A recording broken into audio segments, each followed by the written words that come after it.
Hello student, today we are going to discuss about a very important topic of operating system, that is deadlock. So what is deadlock? Firstly take a real life example. Suppose we are passing through a very narrow lane. In that lane only one person can walk at a time, and in that lane a person P1, suppose he is going towards this direction, and there is another person P2, suppose he is going to this direction. Now because the lane is very narrow, so for this reason only one person can move at a time. So obviously because this person is moving in this direction and this person is moving in this direction, after that sometime they are going to collide. And if no one of them is going to step back, they cannot go forward also. This person is going to stuck here and this person also going to stuck here. And what is the solution? Either this person have to step back, then this person can go forward, or this person have to step back, then this person can go forward. So basically because this lane is a very narrow lane, only one person can go at a time. So we can say this lane is a non-shareable lane. If the lane is like that where multiple person can walk at a time, then we have no problem. We can say that P1 and P2, these two person can share the lane.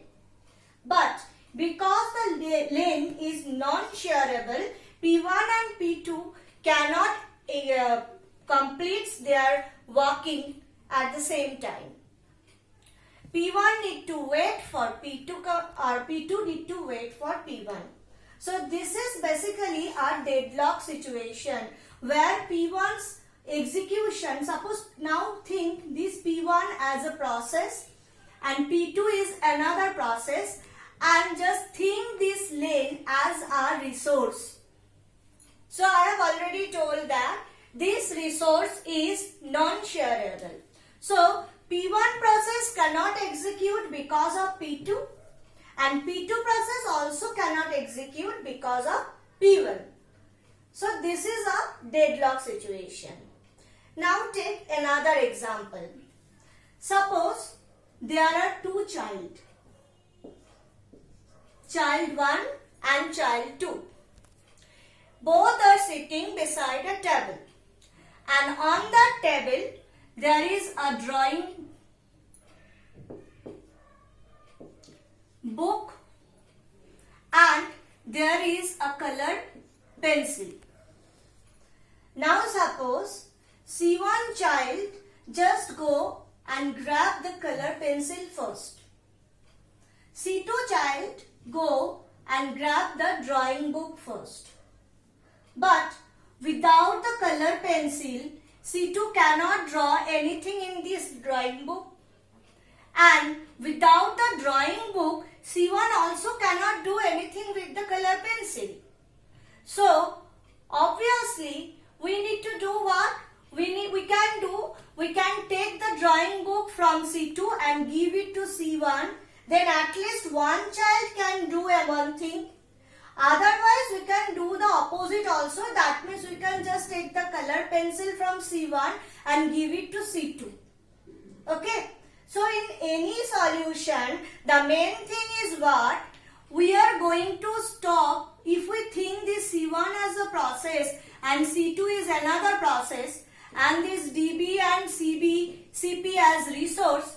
In any way, we are going to take the resources, the shareable resources, basically the non-shareable resources from from one process and give it to another process. Otherwise, C1 need to wait for C2, and C2 is also blocked because of C1. So this is the scenario, and this scenario is called deadlock. So we can conclude that where we have multiple processes P1, P2, P3 up to Pn. Because we know in nowadays operating systems are working in a multi-programming environment. So in that multi-programming environment, there are multiple processes are going to execute at a time. So obviously, if there is some situation like that P1 cannot execute because of P2 or P2 cannot execute because of P3, and in this way Pn cannot execute because of P1, then the situation is deadlock. That means what? P1 is waiting for P2, P2 is again waiting for P3, and P3 is waiting for the next process like this, and in this way if the situation is like that, then it is called deadlock. Okay, so this is basically deadlock.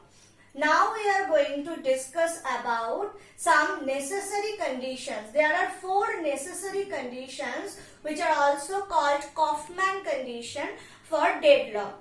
But just I need to mention one thing. I am telling that they are the necessary conditions. So necessary means all that 4 conditions, all those 4 conditions must be there. Then only deadlock can be happen. Okay. So now I am going to discuss the necessary conditions for deadlock. These are the 4 necessary conditions for deadlock. So firstly we are going to discuss about mutual exclusion. In synchronization, we have already discussed about what is mutual exclusion.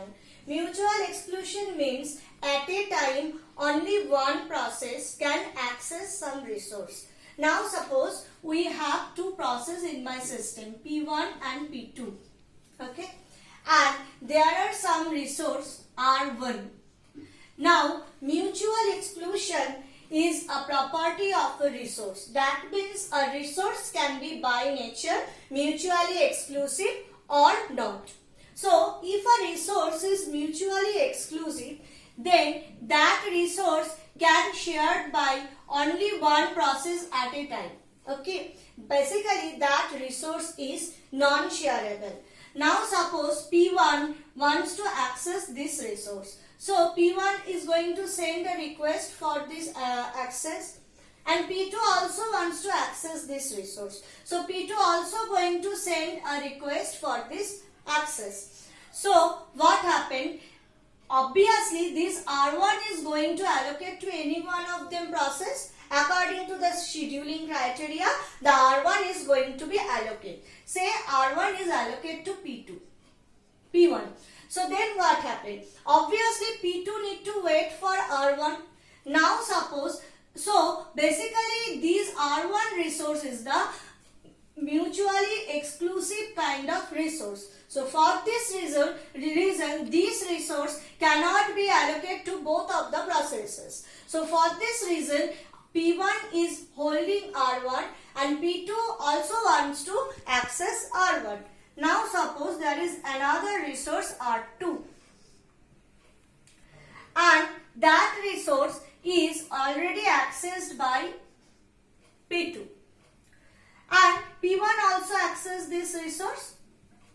So now you can see P1 is holding R1, but P1 can complete his execution because P1 also wants this R2.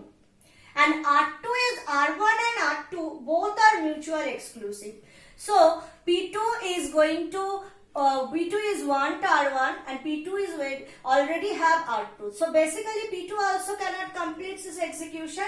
So both of the processes are waiting for each other because of these resources. So these resources are mutually exclusive. So for this reason, this mutual exclusion is the first and foremost conditions for deadlock. If there is the property held, the mutual exclusion held, that means at a time only one process can access one resource, then their deadlock can be there. Okay. So this is basically mutual exclusion. Now come to the second property, hold and wait. Now here you can see P1 is already holding R1. R1 resource is already with P1 and P1 is waiting for R2. So the situation is like that. One process is already holding some resources and that process is waiting for other resources also. For P2 also the same case happened. P2 is holding R2 and waiting for R1. And because of this the deadlock happened basically. If P1 and P2 are, if anyone from P1 and P2 not holding any resources and not holding any resources and not waiting for some other resources, then this deadlock cannot be there. Like that, suppose for example, suppose P2 is only required R1 and not waiting for R2, then P2 can complete his execution of R1 and or P2 is on, P2 is, suppose P2 is having R2, R2 is already allocated to P2 and say P1 is not waiting for R1, P2 not required R1, then what happened? P2 can complete his execution with R2 and after completion of P2 is going to free R2 and R2 can be again allocated to P1. So then the deadlock cannot be happened. But because of the hold and wait property, that means the process is holding some resources and again in that situation only they are waiting for some other resources. Then for this reason deadlock had happened. So for this reason hold and wait is also a very important property for deadlock. Now the next one, no preemption. In various time I have discussed about preemption. In scheduling, when I am discussing the scheduling algorithm, I have discussed that the algorithms can be of two types, preemptive and non-preemptive. So here the preemption is basically means same. When we are forcefully deallocate some resources from some process. Now the condition is no preemption. That means the forceful deallocation is not possible. The forceful deallocation is not possible. That means what? The process can voluntarily release a resource. Until the process voluntarily release any resource, system cannot get back that resource or deallocate that resource from that process forcefully. So in this case you can see until P2 is going to free R2, R2 cannot be deallocated from P2 and until R1 is going to free by P1, R1 cannot be taken back from P1. So this is the situation and this is basically the no preemption. Only because of this the deadlock can occur. So no preemption is another important condition for deadlock. Now come to the last point, that is circular wait. Now you can see there is a circle. If we just remove R1 and R2 from this picture,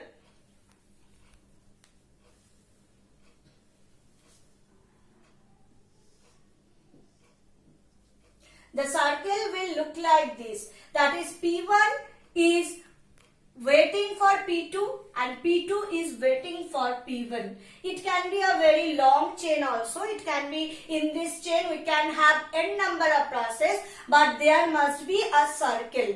The wait must be done in a circular way. If there is a deadlock, there is a circular wait must exist. So whenever we are going to find a deadlock, there must be a circle in the system. The circle of waiting, the circle of the processes who are waiting for each other. So circular wait is another important condition for deadlock. So these four are all necessary conditions. You can see if one of them is not there, then deadlock never going to occur.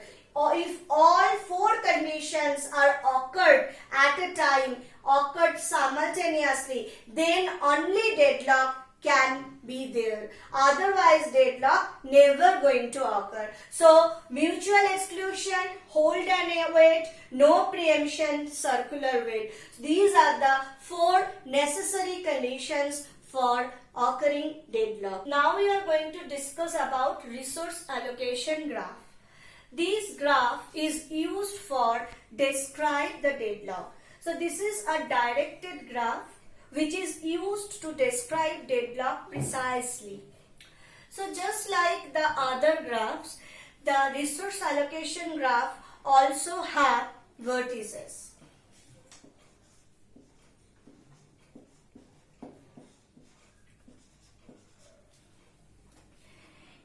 In resource allocation graph, we have 2 types of vertices. One is process. Another one is resource. Process means we can have P1, P2, up to n number of process who are executing at that time, and it is going to represented by a circle. We can have n number of resource in the system also.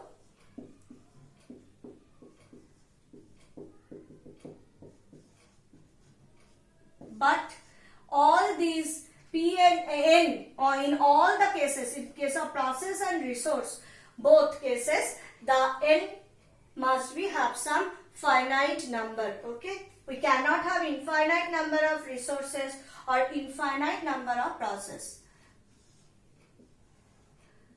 Resources are going to represented like this by the rectangle.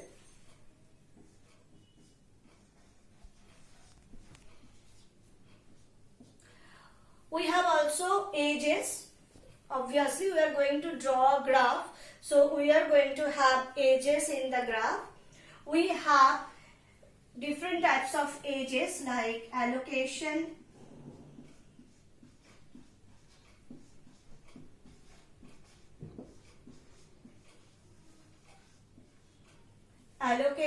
edge, and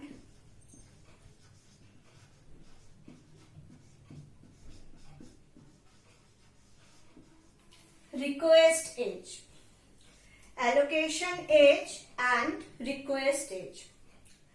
Allocation edge is basically when a resource is allocated to a process. So,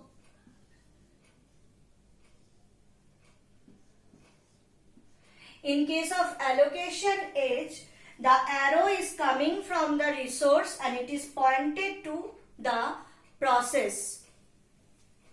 Request edge is what? When a process is requesting for some resource.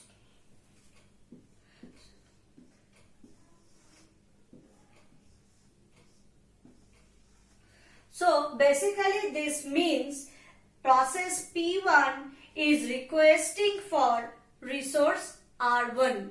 Okay.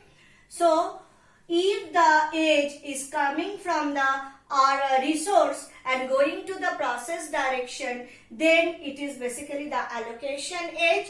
That means that particular resource is already allocated to that process.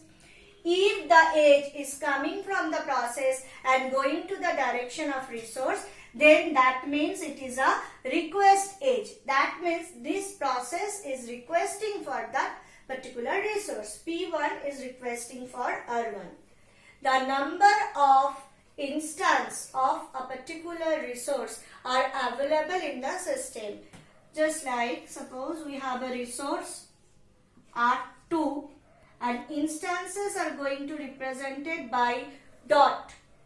One dot means one instance. Now suppose R1, it means that R1 resource are available in the system in 2 numbers. So by the dot we are actually going to say in how many numbers that particular types of resource are available in the system. This is an example resource allocation graph. So what are the set of processes we have here? We have the set of processes, we have set of vertices, set of processes, we have P1, P2 and P3. So these are the processes. We can find from this resource allocation graph that these are the processes at present executing in the system. Now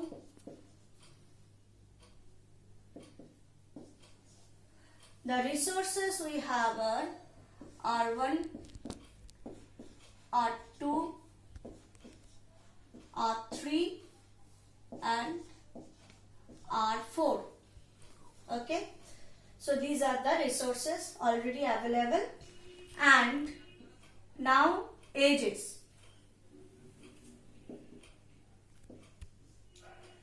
So we are having an age from P1 to R1,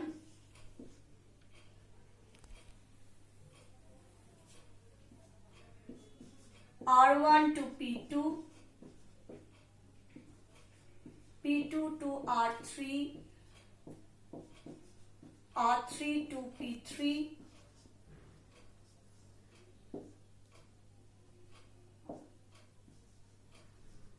R2 to P1 and R2 to P2. So 1, 2, 3, 4, 5, 6. 1, 2, 3, 4, 5, 6. 6 number of ages we are available in the system, and among them you can see this are request stage and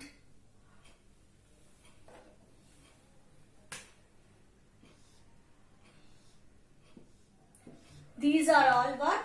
Allocation, or it is also called assignment age. And these are the instance. You can see R1 and R3 have one instance, and R2 have two instance, and R4 have 3 instance available in the system. Now, from this resource allocation graph, firstly we need to understand that what is the current scenario. We have to understand that what is the current scenario of the system, and from this scenario we need to identify if there is a deadlock happened or not. Now, if there is a deadlock, there must be a circle in the resource allocation graph. So, firstly we need to find if there is any circle available in the resource allocation graph or not. Now you can see in this resource allocation graph there is no circle. There is no cycle available. So if there is no cycle available in this allocation graph, we can say that there is no deadlock.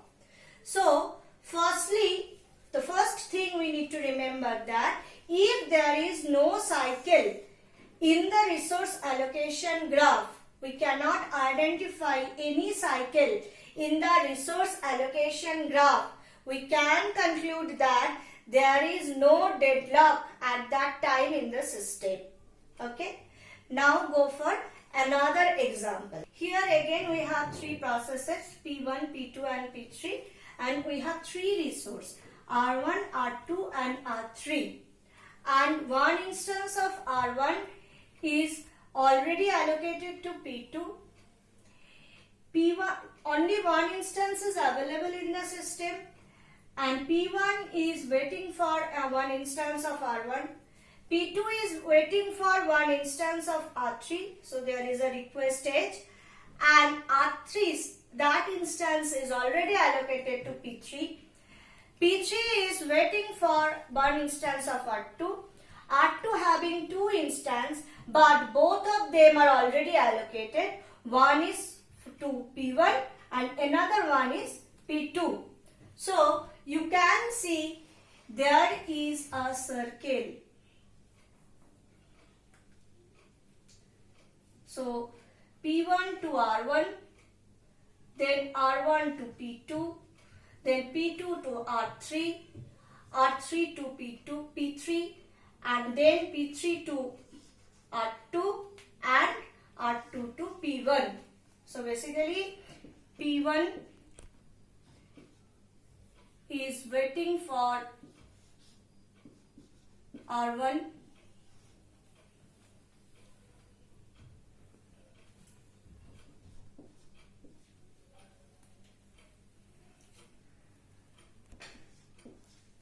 R1 is allocated to P2, P2 is waiting for R3,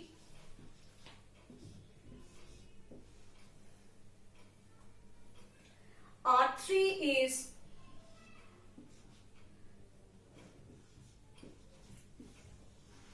allocated to P3 and P3 is waiting for R2.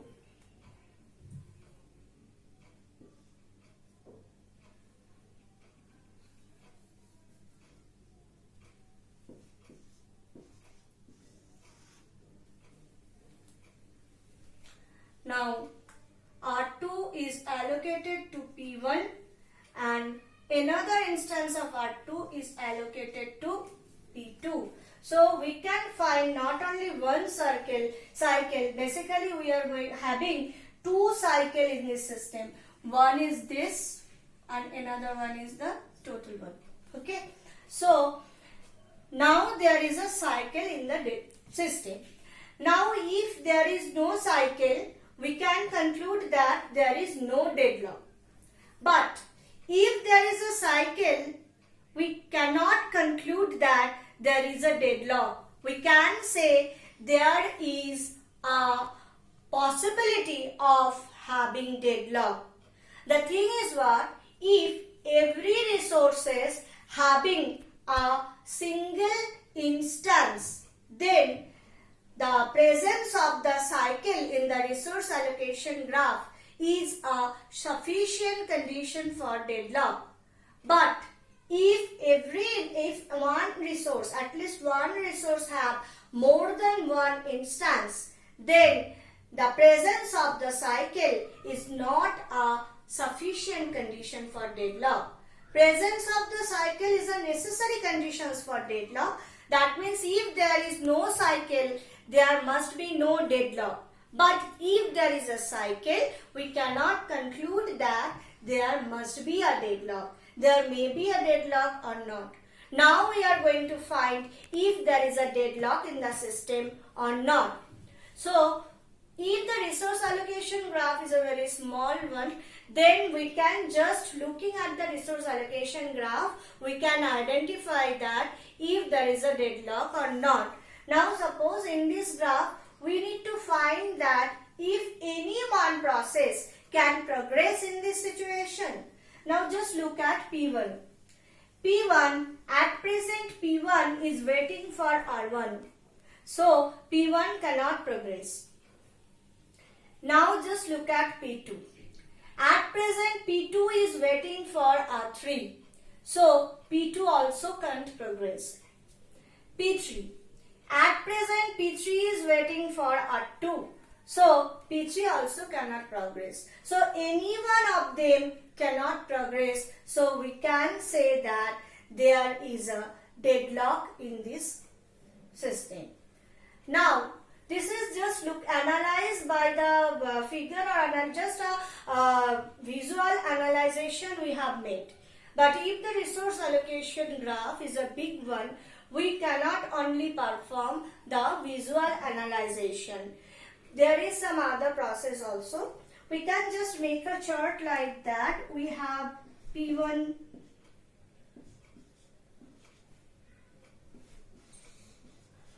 P2 and P3. These are the only three processes available in the system.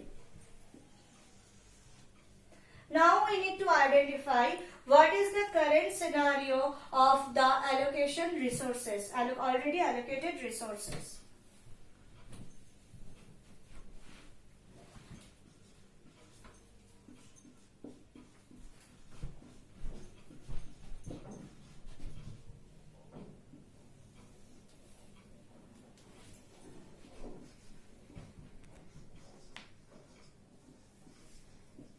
So we have three resources available in the system, and just for this graph I want to try to fill up this matrix. For P1, if any R1 resource is allocated to P1, no. So the value will be 0. Any R2, any instance of R2 is allocated, yes. So it will be 1. And any instance of R3 is allocated to P1? No. So it will be 0. Now for P2. Any instance of R1 is allocated to P2? Yes. So it will be 1. One instance is allocated. For this reason it is 1. Now any R2, any instance of R2 is available. Any instance of R2 is available to P2? Yes. One instance of R2 is available to P2, and any instance of R3, no. So it is 110. Now for P3, one instance of R3 is allocated to P3. So for R3 it will be 1. So no other resources are allocated to P3. So it will be 0 for the other resources. Now we are going to find the request or need.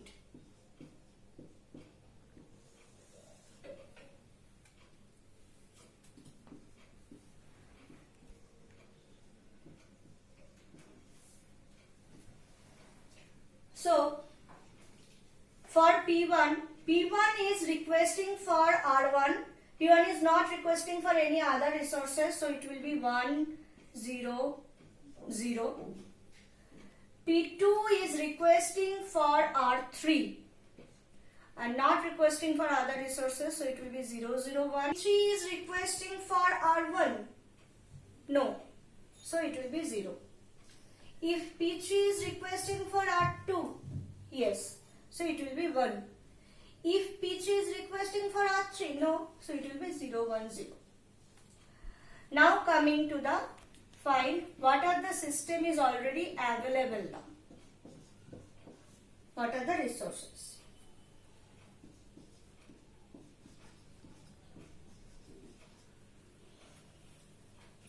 So for R1, we have only one instance present in the system, and that instance is already allocated to P2. So no instance of R1 is available, so it will be 0. For R2, we have two instances of R2, but no one is available because one is already allocated to P1 and another one is allocated to P2. So it will be again 0. And for R3, we have only one instance of R3, but it is already allocated to P3. So it will be 0 again.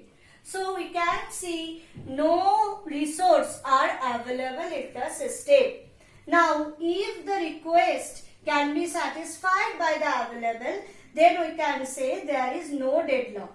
But in this case, we can see that it is not possible.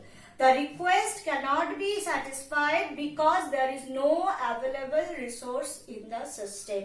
So, and there is no progress also. So, we can conclude that this is a deadlock situation. The resource allocation graph, for this case, they are going to depict a deadlock situation. Now, we are going to examine with another example. This example. In this example, P1 is requesting to R1. R1 is already allocated to P3. P3 is requesting for R2 and R2 is allocated to P1. So you can see there is a cycle. Now we need to find that there is a cycle means what? There is a possibility of deadlock. Now we need to find if there is a cycle in the system or not.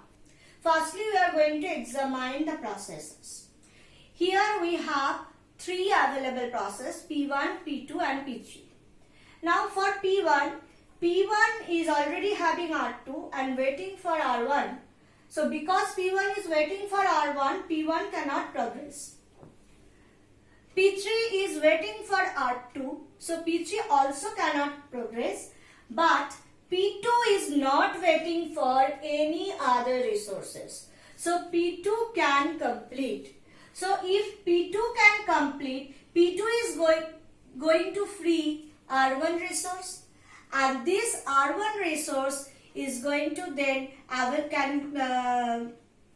so here we having basically two instances of R1 resource. You can see one instance is allocated to P2 and another instance is allocated to P3, and P1 is also waiting for. So if P2 is going to free that instance of R1 that is having by P2, then it can be given to the P1, and then P1 can complete and P1 can also free R2 resource, and then P3 can complete. So in this way we can say that there is not having any deadlock in this situation, because P2 can complete after then P1, and then P3 also can complete, because there is a progress in the processes. But now we are going to discuss about by that allocation and available matrix. So here the scenario is like that. Here again we have three processes, P1, P2 and P3.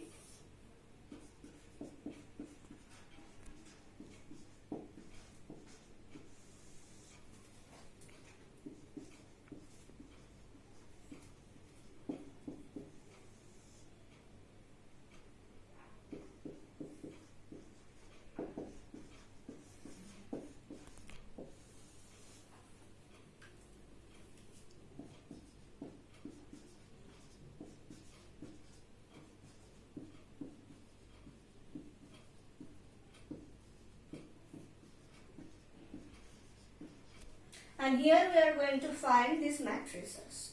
Now for P1, for the allocation matrix for P1 will be, we can see R2 is allocated to P1 and there is no other allocation H towards the P1. So for R2 the value will be 1. Otherwise for R1 and actually there will be no R3 here. So only two resources available in the system. So for R1 it will be 0 and for R2 it is 1. Now for P2. For P2 we can see R1 is already allocated to P2. So R1 is allocated and for R2 is not allocated, so 0. And for P3 again R1 is allocated to P3. So again 1. P3 is waiting for R2, so for in allocation it will be 0. Now for request age. P1 is requesting for R1, so it will be 1. P1 is not requesting for R2, so it will be 0.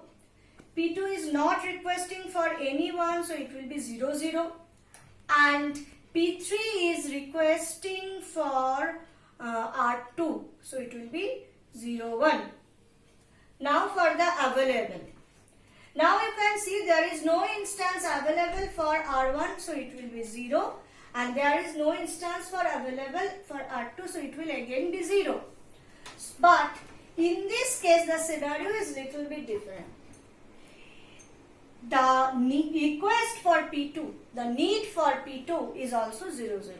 So we can satisfy the need for P2. So P2 can be complete. And if P2 can be complete, then the P2 can be complete, then the resources with P2 is going to free. And if it is going to free, obviously the scenario of available is going to change. And then it's going to become what? 1, 0. So now this is my new available matrix. Now we need to find if this 10 can satisfy any other process request. Yes, it can satisfy P1's request. So this is the request of P1, it can be satisfied. So if P1's request is satisfied, then obviously P1 is going to complete, and then already allocated resources to the P1 is going to free. So it is again going to add with the available, and it becomes now what? 1 1. And now we can see P3's need is 0 1, and we have available 1 1, which is obviously bigger than 0 1. So we can satisfy P3's need also. So in this way we can find that though there is a cycle in the system, but there is no deadlock. So from here we also can conclude that if there is a cycle in the system, then there may or may not be deadlock. That means the being cycle in the system is not a sufficient condition.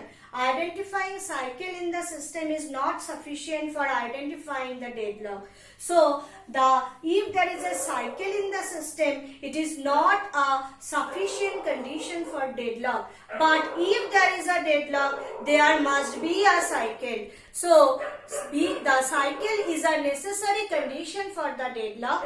If there is a cycle, it is a necessary condition. That means there may be deadlock or not. But if there is a deadlock, there must be a cycle. So if there is a deadlock, we can say there must be a cycle. So cycle, if we identify cycle in the resource allocation graph, we can say it is a necessary condition for deadlock, but it is not a sufficient condition for identify a deadlock when there is multiple instance of any resource type available in the system. So in this class we have discussed about, we have tried to understand what is a deadlock situation by example, and after that we have discussed about the different the 4 necessary conditions for deadlock, that is mutual exclusion, hold and wait, no preemption and circular wait. After that, we have discussed about resource allocation graph. By this directed graph, we can actually precisely describe the deadlock situation, and we can identify if there is a deadlock in the system or not. So, this is all for today. Hope you have understood. Thank you.